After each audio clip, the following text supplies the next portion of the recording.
This video is for you if you've been battling negative thoughts and it is getting in the way of your results. The way that you're thinking is holding you back from getting the results that you truly want to get out of life. In this video, I'm going to share with you about 3 things that are going to absolutely change your life, and then at the very end, I'm going to give you a little sauce, secret sauce that'll hold you down and make sure you're getting to the place where you really need to go. So, my name is William. If you guys have seen the other videos in the series, welcome back, congratulations. The first thing that I'm going to share with you, I actually found from a book called Secrets of the Millionaire Mind, where I eventually sold all my stuff, flew out to London to go to this seminar, and had one of the greatest weekends of my entire life. And this right here changed my life phenomenally because I was able to interrupt negative thoughts when they came.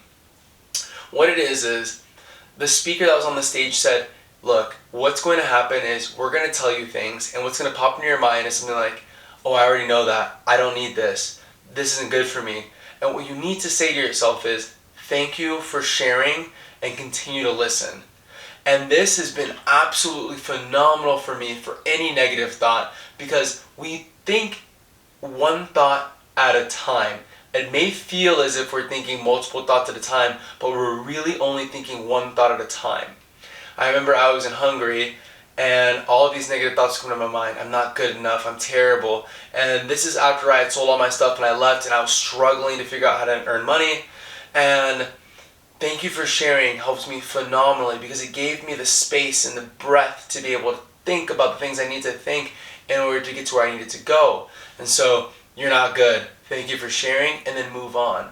The reason it works is because we think one thought at a time, and if we're able to interrupt that thought, we can then move on into greater things. The other thing that helps me, because thank you for sharing this a little bit short, this is from Bob Proctor. It's, I am so happy and grateful now that, and I would use, I am so happy and grateful now that money comes to me in increasing quantities through multiple sources on a continuous basis. And I would just play that over and over and over inside of my head. If the negative thoughts were getting too consuming, I would just play that over and over and over again in my head.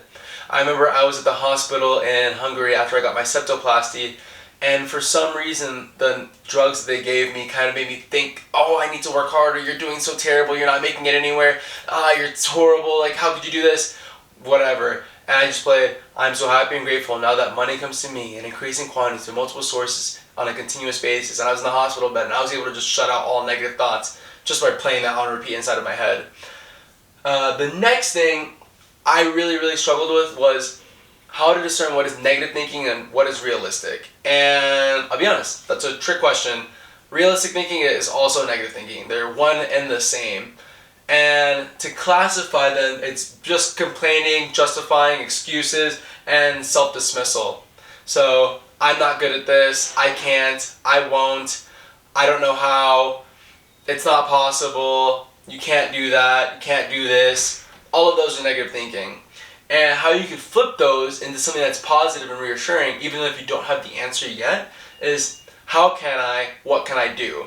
What can I do to change the situation? How can I fix this? What can I do to move me one step further? If you change it from I can't, I'm not, I have ADHD, I have whatever it is that's dismissing you, you may have those things, whatever, but it's how can I take one step forward to the next step to complete my goals? What can I do to make things better? How can I? How can I? And you might not have the answer, but this is an empowering first step. Start your sentence off with how. I remember I was in Salt Lake City living at this high-rise, and I would walk down the stairs, go to my car, and think about all the things that were going wrong in my life. And this is after I read a book on personal accountability. And it said, how can I? What can I do? And I remember walking down, because I had to go from that high rise all the way down to the parking garage, walk up to my car, and I would just say, how can I? How can I? How can I? I started finding more and more answers that would bring me closer to my goals. Even at first, I didn't have any answers. I was just saying, how can I? Blankly. It really did help. And the last thing is, there's a book by Dorothea Brande that talks about the will to fail.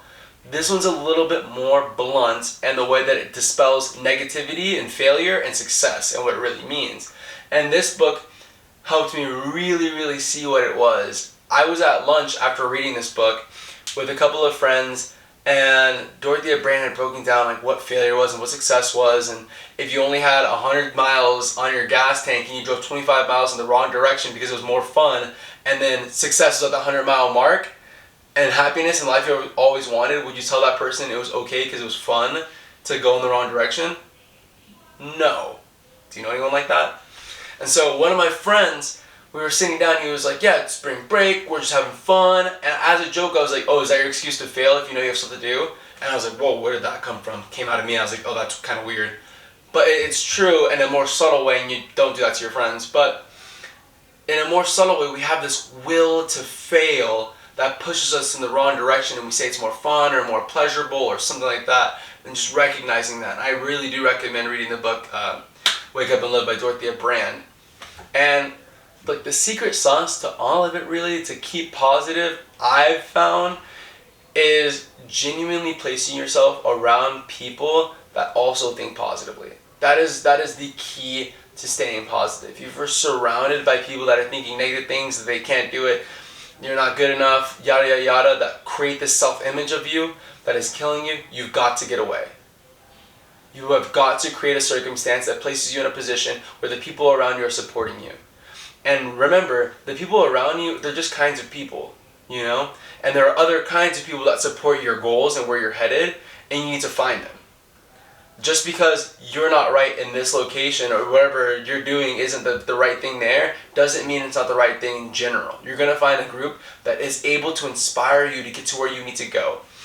Amongst all of these things, you are able to stay positive in whatever environment you're in, but seek to find an environment that lets you thrive, because you are able to do anything that your mind can conceive and believe you can achieve.